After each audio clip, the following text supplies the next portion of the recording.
Hello and welcome to this rather exciting exclusive interview with Simon Kohler. I can't believe, I'm really chuffed with this.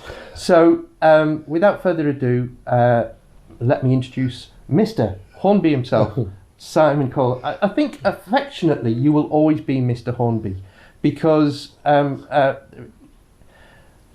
people always think of you when they think of the brand in a positive way. And I would say... Well, I'd like to think so. I have to say, I don't think that anybody's actually ever called me exciting before. So I think that's a first. But there's two of us here, and of the two of us, you are exciting. Very good. I think we'll address one of the issues the timing is we didn't know about this when we first spoke about it, but two big events have happened in the industry in the recent weeks. Yes. And one of them was a newspaper article, some proper high-end journalism, announcing that the hobby is dying, that we're all old, and there's no youth involved in the industry. And shortly after that, there was the unfortunate news of Hattons, which people have jumped on as proof that the newspaper article was correct. Personally, I think for a company to go out of business, it doesn't happen weeks after an article. I think the two are completely unrelated. But anyway, should we address that? Yeah, one? I think. Was it Mark Twain said the rumours of my death have been exaggerated, and it's very much the same with this.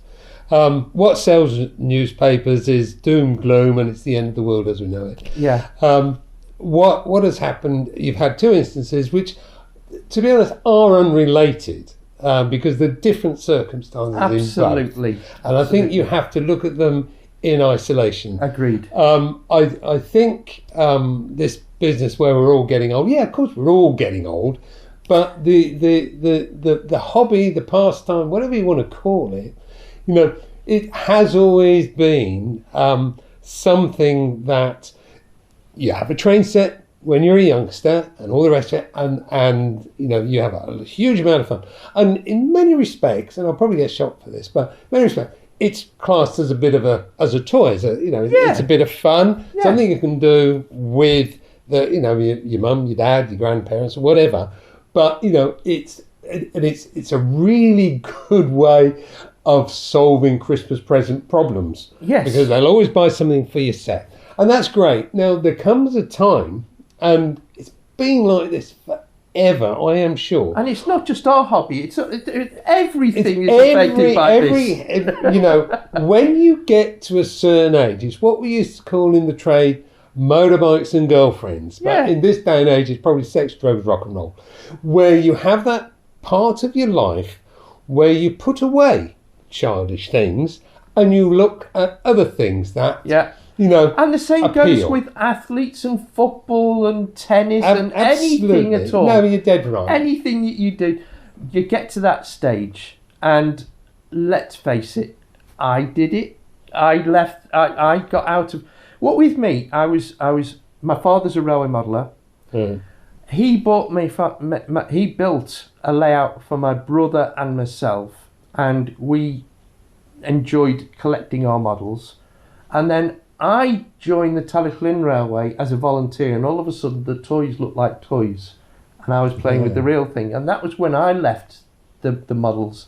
But we never lost an affection for the models, and and then I'm in my 50s. My father has continued modelling, and I've returned to it. And I think this is the way it's always been. Look. It has been in one way or another, the wheel turns, and in many. I tell you what does happen, and when I was in retail, you used to hear this so often.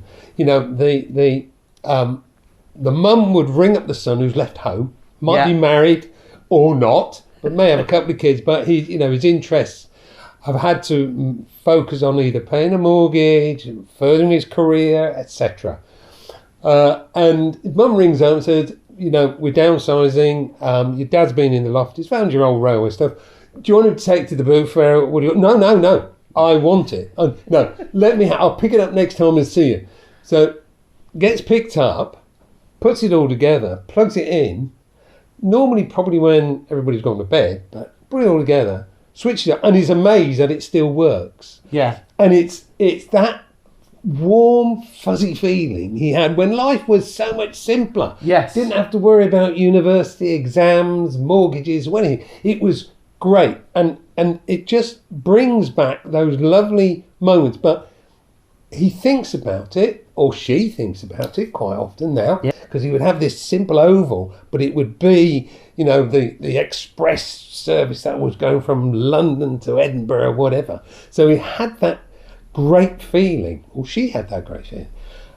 And then they go to a newsagent and there used to be magazines. Yeah. And they would look along and hey, Hornby magazine, Railway Modeller, whatever, Hornby magazine, Hornby. I remember that.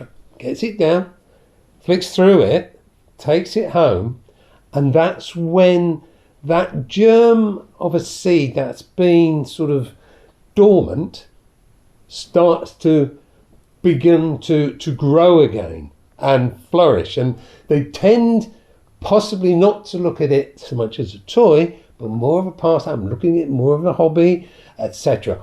Always wanted you to have a hobby. And that would be the Hounds of the Baskervilles, by the way. Yes. No, I'm sorry. It's okay. So, and then, it grows then. So they go into an exhibition, etc., get some ideas. Doesn't have to, they probably don't have a lot of space for a big layout or whatever. So what they will probably do is something a bit, something that fits into a garage or under a bed or leans up against the wall. But they can develop their hobby and they can start collecting and adding. They don't always have to buy brand new either. Yeah. There's second hand out there and so on. So, yeah. And that's the other thing, these expensive models that people complain about being so expensive, they're going to be the future second hand models. And that's... I've just been looking at an auction site and you're dead right on that point.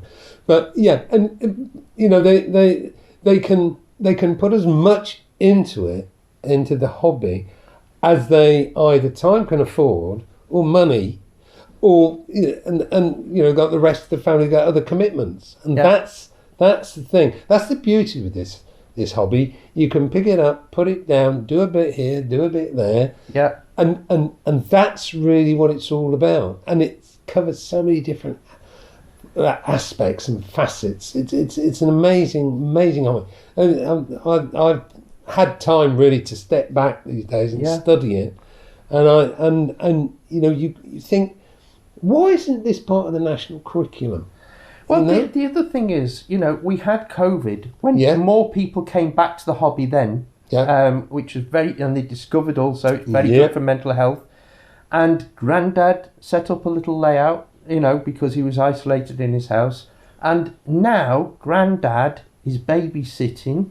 Yeah. The kids come round, they see what's Grandad going to do or what can I do with them. Come and have a look at this and have a go at this. Yeah. And then they get hooked. That is true. And then the cycle goes again. Yeah. It just keeps going round. Now, I'm not saying that this business is exactly as it was in the 60s and 70s. Of course it's not.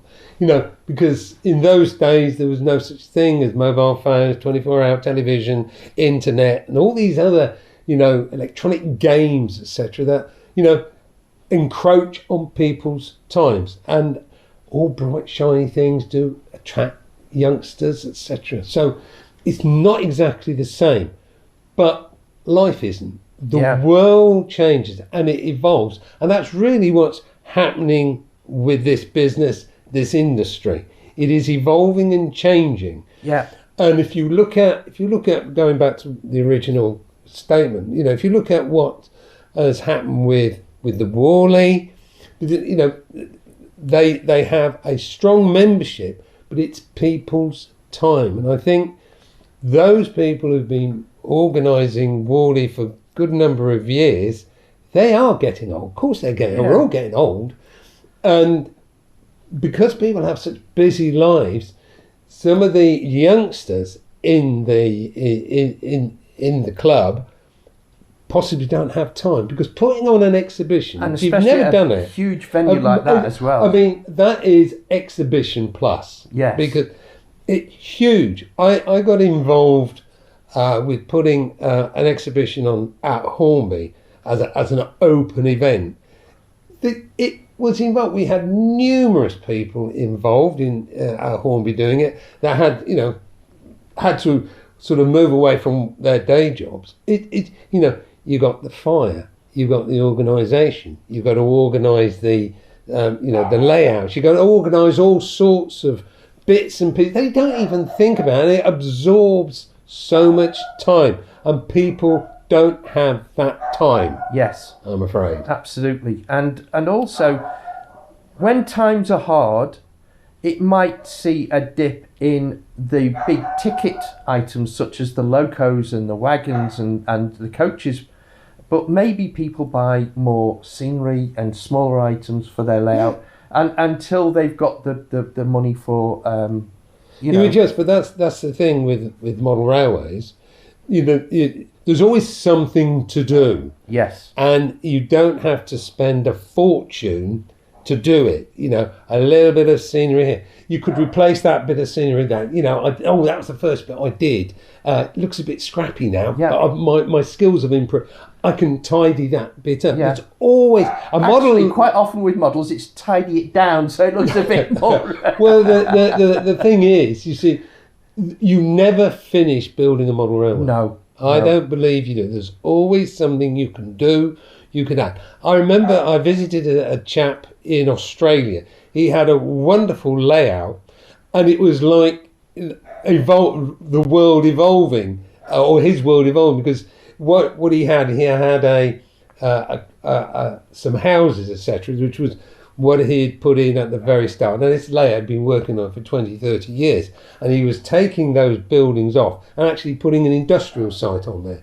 And just like the real thing, Yeah. So there's always something to do. It isn't just sitting there, turning the knob and watching the trains go around. And also, looking at it simplistically, that the two things were related. Obviously, the Hattons thing, you're talking about a completely unrelated thing. Totally. When you've got a big business, be it Hornby, Hattons, Rails, or any other big business, you need the volumes to keep that business going. Now, I don't know what happened there. I'm not going to speculate on what happened there. But when you are a big business, it is much harder to keep that business going than people think. And you've got to refresh. And the same happens with the manufacturers as well of the products. If you sit, what happens when somebody goes out of business isn't necessarily a window into the whole industry. It can be a variety of things, and the Hattons did put on their website the reasons why, and I think it's a brave move, because the temptation can always be it will get better. In other words, you can stick your head in the sand and then it'll get better, but in actual fact it can probably get worse. So you have to recognise the fact that they've seen the signs, seen what's happening, and have decided to draw a line underneath it. It's a bit like, you have these comedy programmes on TV, etc. Yeah. Always best to quit while you're ahead. Yes. Rather than watch it sort of shrivel and die in front of you. And I think, so it's certainly a brave move, and I respect them for doing what they're doing. But it is not necessarily a reflection on the hobby. The hobby definitely... it's not a barometer on the whole no, hobby. No, it isn't. But the business, the business, like everything, is changing. The world is changing. What we should all be focusing on is nice to have lovely, bright, shiny new locos that, you know, you can use to replace the older Class 37. I've got this nice new 37. So very nice to have that. What we have to be looking at is bringing people into the hobby. And this is where I have so much respect for Hornby, because it always had that broad church, but it does more, along with companies like Bachman, with their Thomas range, to bring people into the hobby. You've got to get them, if you like, at the grassroots, because as I say, there will come a time, and this may be controversial with some people, there will come a time when they have the motorbikes and girlfriends period, but it's getting them to come back as well. Yes. So if you don't have them at the grassroots, you won't always get them following through. Yeah. And that's the thing. Yeah, absolutely. I think that's a nice point to finish the first one.